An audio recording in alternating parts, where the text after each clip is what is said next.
Hey everyone, welcome back to Radio Resto. So another sunny day and another day where we try and get this Zodiac running. So I've got some brand new parts, so let me just walk you over to the car and we're going to check it out. So here we have a brand new starter motor, the adapter that we needed for the oil filter, a hose kit for the oil pressure sensor, and some gaskets for that water pump that was a little bit offset from the pulley alignment, so we're going to try and see if we can fix that as well. Now I'm going to get all this on the car and then we're going to see if we can run this thing today and get it at least cranking over. Starting, we won't run it for very long because I'm conscious that it's not going to have all the right coolant and everything in it, so we won't run it for too long, but we just want to hear that the engine actually works, because we don't know obviously when we bought it. So what I'm going to do first is I'm going to get the starter motor onto the car, get the oil filter on and the hose kit here. Then what we're going to do is we're going to do the timing, because obviously now that we can see the timing marker, I want to make sure that it is bang on in the right place for the timing, and then we will see if we can get this thing to crank. So let's get into it. So here's a quick comparison of the starter motors. So this is the old one, and it had the terminal on the actual body.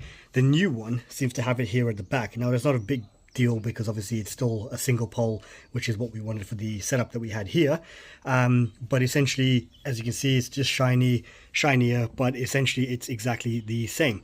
What I want to do is I want to just check that the holes all align up. We had this bracket that was on the like a spacer that was on the actual gearbox itself with this. So what I'm going to do is I'm just going to offer that up to the holes, just make sure that everything aligns up correctly. So on the old one, it's sort of sat like that, and that bolt went in like that, and then everything aligns. So let's just double check that that is the same on this one. Sorry. Yep, and that all looks good. So it all looks to be perfectly fine. So that's good for us. That's good news. That means we can get this guy on the car and everything fits up as it's supposed to. Okay, so starter motor is all in now.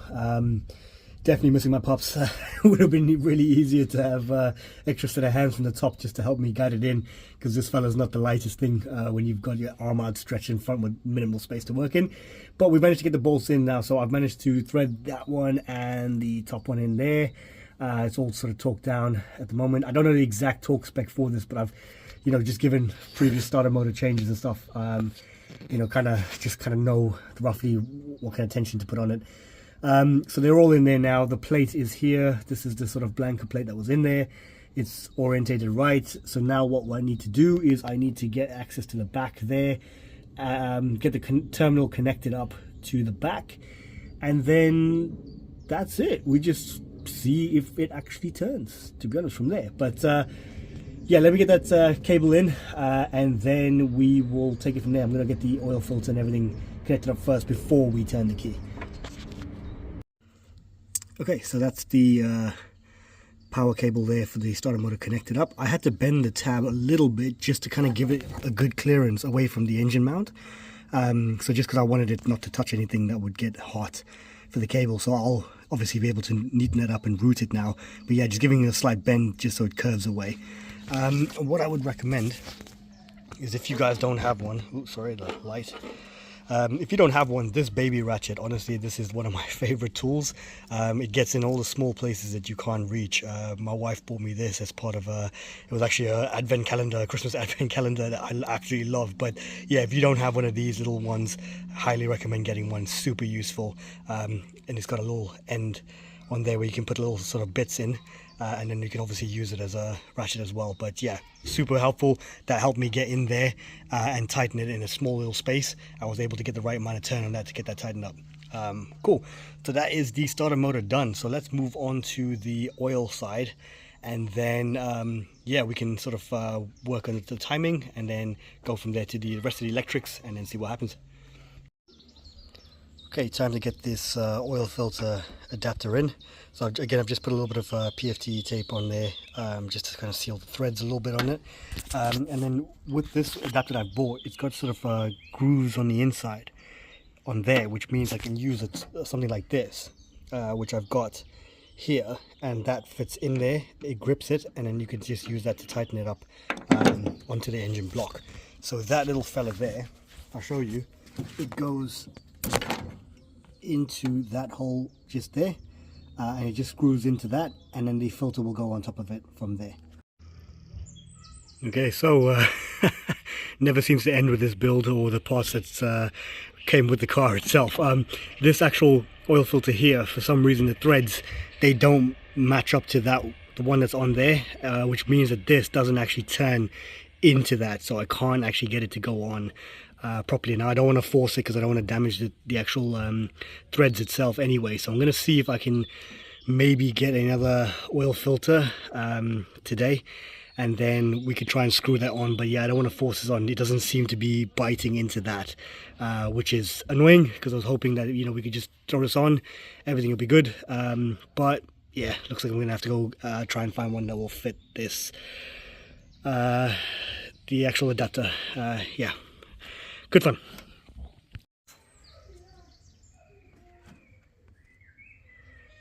Okay, and that's the oil pressure gauge now in place as well. So a little bit fiddly on this one because you kind of have to be a little bit gentle as you do it. Obviously it's a very, very small copper line, so you don't want to break that or damage it or bend it. So yeah, a little bit of finesse goes a long way in this one here. So if you're like me, quite heavy-handed, that one takes a little bit of work to get right. But everything's in at the moment now. PFTE tape as well on the threads where you can. And then just make sure, obviously, don't over tighten it. These are little brass fittings, so they will bend the threads. So kind of just be a little bit gentle with it as you go in. But all in place now, so we're good from that perspective. We just need an oil filter.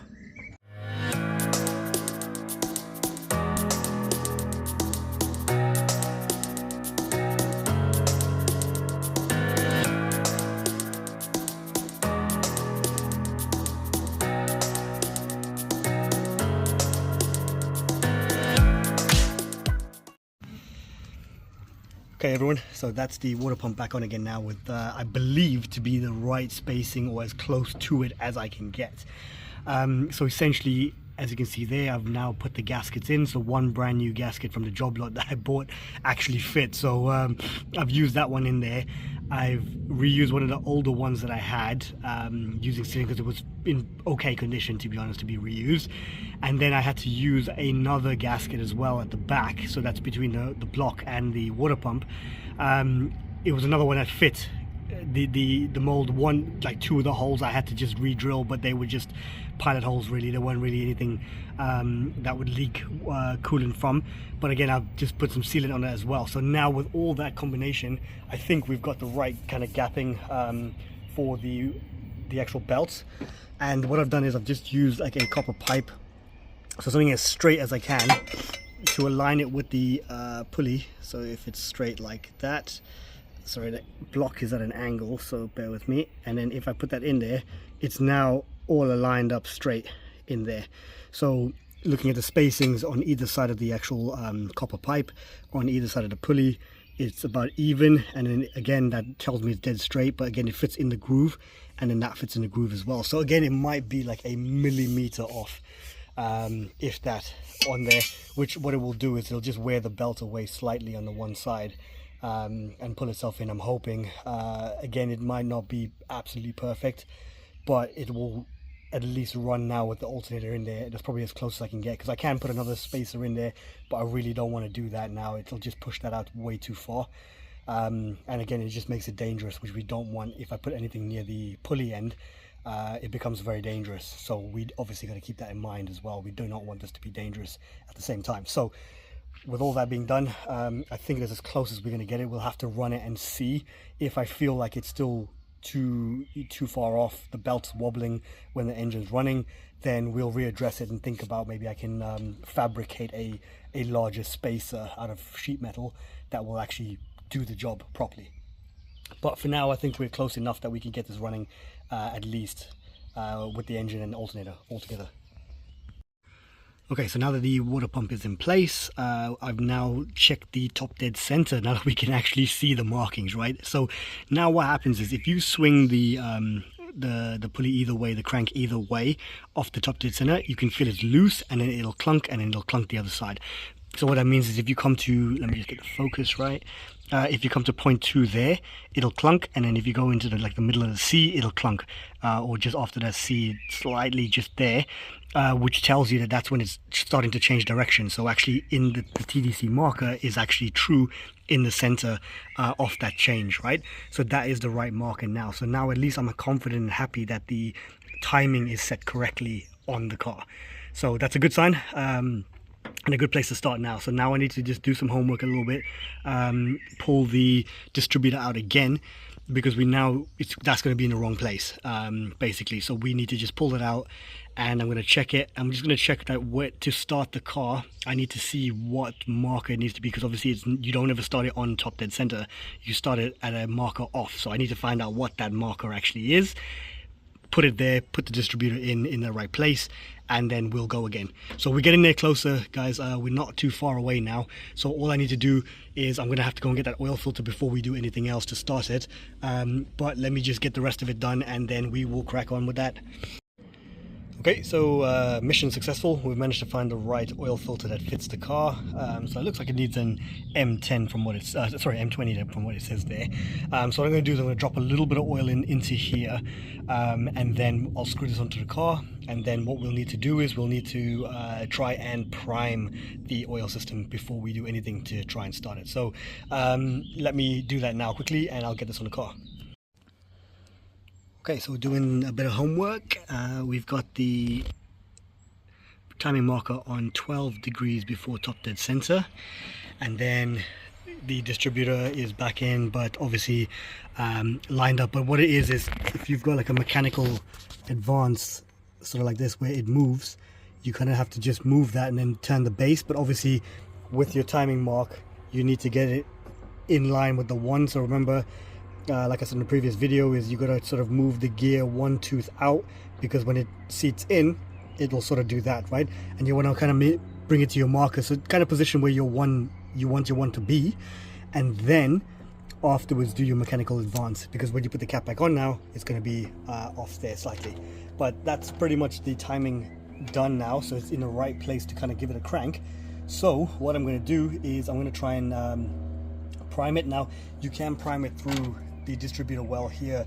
There's a rod that connects at the bottom of that for the oil pump, but knowing my luck, I am not putting any sockets down there, because that little fella is going to fall off somewhere into this engine bay, which I am not willing to do right now. Is pulling the sump and so on to get it out. So you can crank it by turning the engine in reverse. So what I'm going to do is I'm going to button up all the distributor stuff now that everything is in place, and then I'm going to remove the spark plug so it's easier to turn by hand, and I'm going to keep turning it in reverse until I see sort of a reading on the oil pressure gauge. So I'm going to give that a shot now and see what happens. But yeah, hoping it works. In theory it should work, but you never know.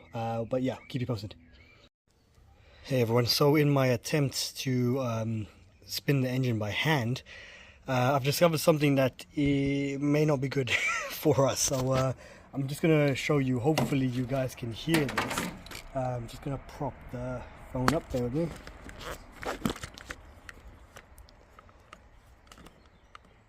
So I'm hoping you'll be able to hear this as I turn the engine.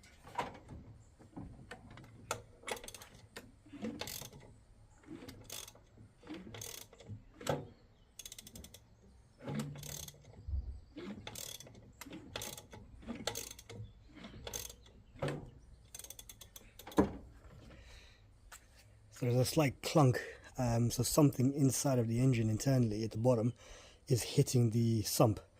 I'm not sure what it is, but I'm assuming it's a con rod of some kind that's smacking against the sump very slightly there and sort of scraping as it goes. So yeah, not too sure. Bit frustrating as well, because I definitely am not going to start the car like that, but it means I'm going to have to drop the sump out of there. There was another sump in the boot, so perhaps that's why it was there. I'm hoping that that one also fits this engine, or the engine bay rather. But yeah, back to the drawing board we go. So while the oil's draining, while we look at what's causing the scraping within the engine itself, one thing I've actually noticed is, if you have a look towards the back, the flywheel's actually exposed. There's a metal sheet that's supposed to cover that up for the inspection plate, and that's actually missing. So I think I found one in the boots. I think it's meant to be for here. It looks like the right shape, but yeah, not sure why they've left that off, to be honest. But yeah, we'll get that put on as well when we do this. But yeah, just waiting for the oil to finish draining, and then we can get the sump off and find out what exactly is causing that scrape. So I've also noticed that the bottom of the sump is actually dented a little bit, so I don't know whether someone's tried to jack the car up by the sump, because it seems a pretty indicative dent in the center where it's sort of compressed in. So I don't know whether that's also what's actually causing the sound that we're hearing or not. But we're going to take it off anyway. I've got another sump that we could potentially use. It's, I don't know if it'll fit to clear at the back there. I'm not sure if it'll clear that at the back, but we will try and see what we can do. But yeah, I'm going to try and get that off now. It looks like it's nearly empty, to be honest. So yeah, let's get into it. Okay, the sump is out. What a mission that was. I had to take one of the braces of this sway bar off over there. So it was the top end here. There wasn't enough clearance to get the sump out without that being removed. So it wasn't too bad. Obviously took that out and then it was able to drop out at an angle. Overall, I am pretty happy with how it looks under there. It looks pretty clean at the bottom end. Yeah, no complaints really. It's looking pretty healthy under there. We can have a look here. So you know, when I was saying was scraping, you can have a look. That is exactly where it was scraping on the sump over there. So it's not too big of a deal. We can dimple that out. It does look like it's been bent upwards anyway. It's been dented. If you have a look, sorry to focus, you can see it's been dented in a few places anyway. So I think it just needs to be straightened out and it will fit in there. But what we have is, give me 1 second to grab the other one. So what we do have is, I have this one that also came with the car, but it is substantially bigger than the other one. So I don't know, this was a bit of a mission to get this one out in the first place, the old one out in the first place. I don't know if that's going to fit. It is slightly larger. This one's slightly, the new one slightly deeper as well. So it might give us the clearance that we're looking for. It also seems to have two places to drain the oil, front and rear. I suppose because it's deeper and can hold more oil as well. So yeah, I'm not too sure. I'm going to try and offer the new one up, see if it will actually even get in there. I'm not convinced because of the back end, the shape of the bottom end of this one over there, that little lip. I don't know if that will clear to go in, but I'm going to give it a clean and I'm going to try and see if that will fit in there. If not, we'll use the new one. If it won't, then I will straighten out the old one and then we'll put that back on the car. Because of the clearance between the steering rack and the engine block, the bottom of the engine block there, yeah, that's not going to fit. The deep pan will not fit in there, so I'm going to have to reuse the one that was on here already. And what I'm going to do, I'm going to try and straighten that off a little bit and then we will offer it up and see if anything scrapes. So just to show you here, I've taken one of the sort of dents out of there. As you can see now, it's nice and flat on there. What I've done is just using some blocks underneath that are straight and flat, and then just using, you know, multiple hammers. So a rubber mallet, a big one when you need to get a little bit more out, but obviously being general, you don't want to put any dents back through, and then a small one just to kind of gently work it till it's flat. So I'm going to keep trying to get these ones out. Obviously this is still the problem, so we're going to need to try and fix that as well. Just make it a little bit more lower so it has good clearance. But yeah, I'm going to stick it on the tripod and I'm going to crack on.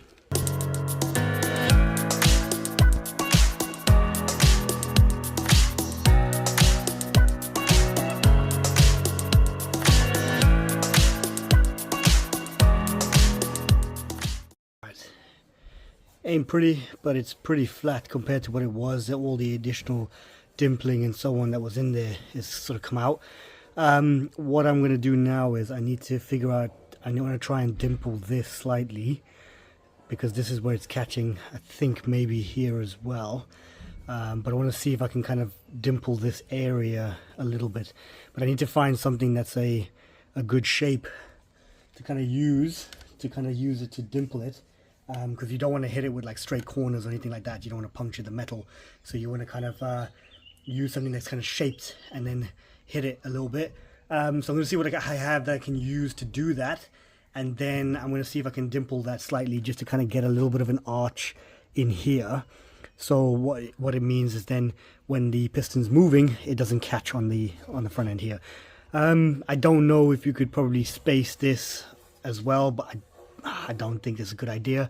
Maybe we can put a spacer between the gasket and the block, but yeah, I just don't know. I don't want it to leak or anything like that in the future. So I think the best thing to do is try and see if I can fix that first, and then do it properly. So we use just one good gasket on there. All right, let me see what I have, and then we will try and do that dimple. Okay, so the closest thing I have is this, which is a 1 1/4 socket. I've just wedged it under there, so it's a little bit, it's hollowish in the middle here. So I can just use that to brace it. And what I'm going to do is I'm just going to use this in the middle, and then just strike it in the center, and then just strike it in the center like that to try and just make a little bit of a bow in there. So we can just see if we can get that to flatten out, so the bit, like when the conrod moves, it doesn't keep scraping, because the conrod at the moment is just doing that every time it rotates. It's just scraping and scraping at that. Let's see if that works.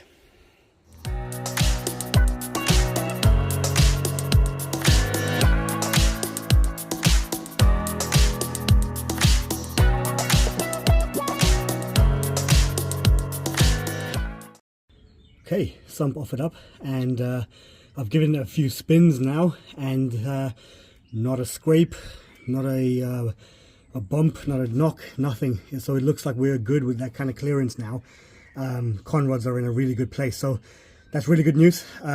What I did forget to do was to take out that dent there for the main bottom end of the sump anyway, so I'm gonna drop it out one more time, see if I can hit that out a little bit, straighten that one a little bit, and then I will put it back on again. Good thing is it was only 4 screws I've put it into place with, but that's tight enough that it's seated as it's supposed to be. So 1 in each corner, so I've tried 1 there, 1 at the back, same thing on both sides. So that way the sump is sitting in there even and tight, so I know that when I rotate the engine, it would knock if it was in the right place. So yeah, absolutely happy with that now. I think that's a really good clearance. Let me get this dent put out, and then yeah, we're a little bit closer, guys. So I'm still waiting for the cable to come for the alternator. Sorry, the starter motor, sorry, because this is just a really long joined cable. So what I want to do is I want to just get a straight run, just to give it the most, so we're not losing any draw along the way, and then hopefully we'll get that starter motor in going, and this engine can crank over. Okay, much better, as you can see, a lot straighter now. Even on that side, it's not perfect.